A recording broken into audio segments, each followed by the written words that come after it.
Assalamualaikum warahmatullahi wabarakatuh. Selamat pagi adik-adik, selamat pagi untuk semuanya. Yang mau kita bahas kali ini masih tetap sama dengan beberapa video sebelumnya, yaitu terkait dengan banyaknya jumlah kendaraan atau mobil di jalan raya. Tapi yang mau kita tekankan di sini yaitu bahwa mobil itu tidak hanya sebagai sarana transportasi, tetapi sudah masuk menjadi bagian dari gaya hidup. Akhirnya apa? Sehingga banyak orang yang sebenarnya mobilitasnya rendah pun juga tertarik membeli mobil. Untuk itu kita akan mengangkat nanti arahnya penelitiannya itu pada keputusan pembelian konsumen pada produk mobil. Dan data penjualan itu kita dapatkan dari Gaikindo. Data yang kita rilis atau yang kita sajikan ini mulai tahun 2011 sampai dengan tahun 2024. Datanya itu sebenarnya tahun 2025 pun sudah tersedia. Namun karena di tahun 2025 itu hanya sifatnya bulanan, maka tidak kita sertakan di data ini. Karena data yang lainnya itu sifatnya tahunan. Nah, berdasarkan data dari Gaikindo, memang jumlah penjualan mobil di Indonesia itu tinggi meskipun mengalami fluktuasi. Nah, tingginya jumlah pembelian mobil ini kan menunjukkan bahwa mobil itu menjadi barang yang diminati oleh konsumen.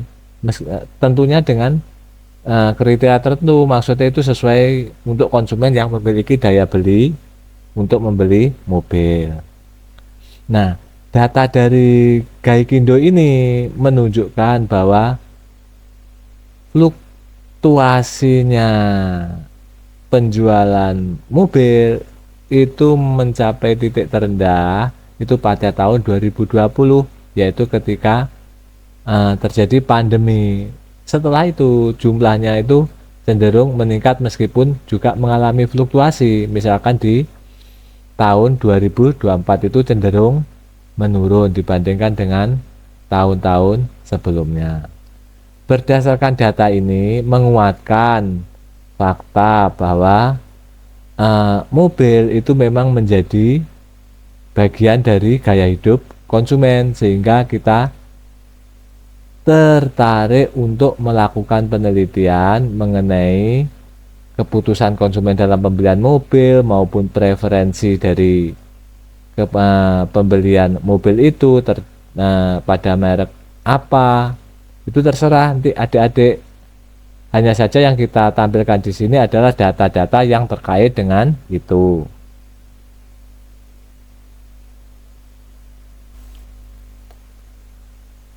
Mulai tahun 2011 sampai 2024, dari data Gaikindo itu banyak sekali merek otomotif yang dipasarkan di Indonesia.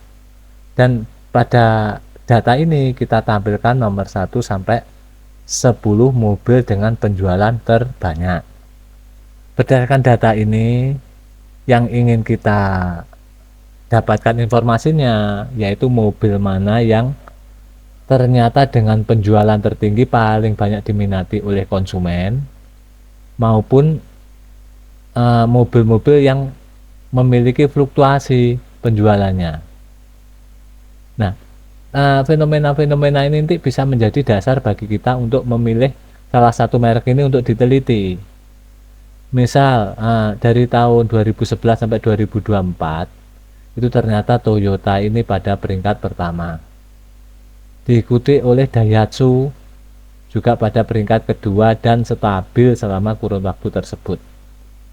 Misalkan untuk Honda, ini memang pergerakannya cukup menarik. Honda pada tahun 2011 dan 2012 pada peringkat 6, namun pada tahun-tahun berikutnya ini meningkat sampai pada peringkat ketiga meskipun sempat menurun di tahun 2021. Itu kembali lagi pada peringkat ketiga. Misal di sini lagi misalkan Nissan.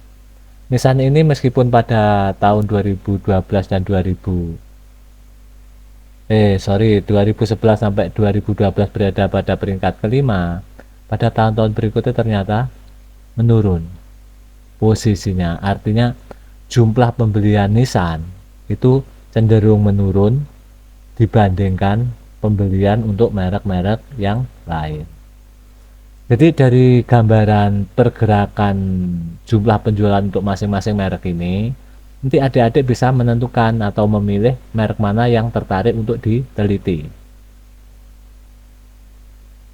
Nah, yang perlu dipertimbangkan dalam pemilihan merek ini, nanti kemudian untuk mendapatkan responden. Misalkan untuk Toyota, kalau kita milih merek Toyota, itu mungkin jumlah respondennya lebih banyak karena lebih banyak orang yang membeli mobil Toyota.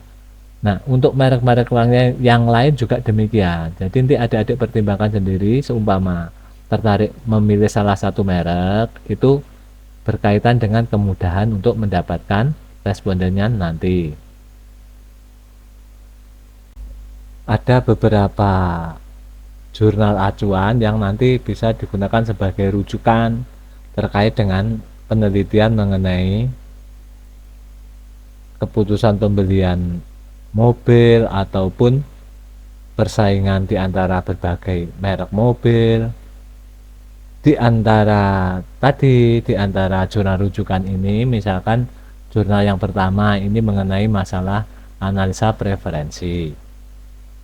Jurnal yang kedua itu bisa berkaitan dengan kalau kita ingin meneliti pengaruh dari marketing mix pada produk mobil terhadap keputusan pembelian, itu juga bisa.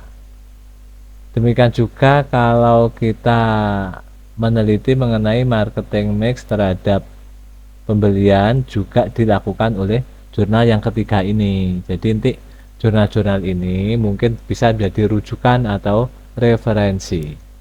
Jadi nanti terserah adik-adik mau browsing sendiri juga bisa berkaitan dengan jurnal-jurnal rujukannya. Nanti semua jurnal-jurnal ini linknya ada di deskripsi yang mungkin bisa digunakan. Ringkasannya dari semua yang kita ungkap tadi, di alinea-alinea awal kita nyatakan bahwa atau kita tulis bahwa mobil itu sudah menjadi bagian dari gaya hidup konsumen, sehingga kecenderungan membeli mobil itu tinggi meskipun orang dengan mobilitas yang rendah. Diikuti setelah itu data penjualan mengenai mobil-mobil yang ada di Indonesia yang bersumber dari Gaikindo tadi, yang menunjukkan bahwa terjadi fluktuasi meskipun jumlah penjualannya tinggi. Nah, setelah itu kita ungkap 10 dari merek-merek mobil yang dipasarkan di Indonesia itu mana yang paling banyak dibeli oleh konsumen.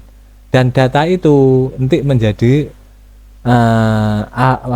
pertimbangan untuk menentukan merek mana yang mau kita teliti. Dan jurnal-jurnal rujukan tadi itu ditempatkan di alinea berikutnya. Dan untuk alinea selanjutnya kita ungkap, seumpama kita sudah milih salah satu merek, misalkan Honda, itu kita jelaskan Honda itu produksi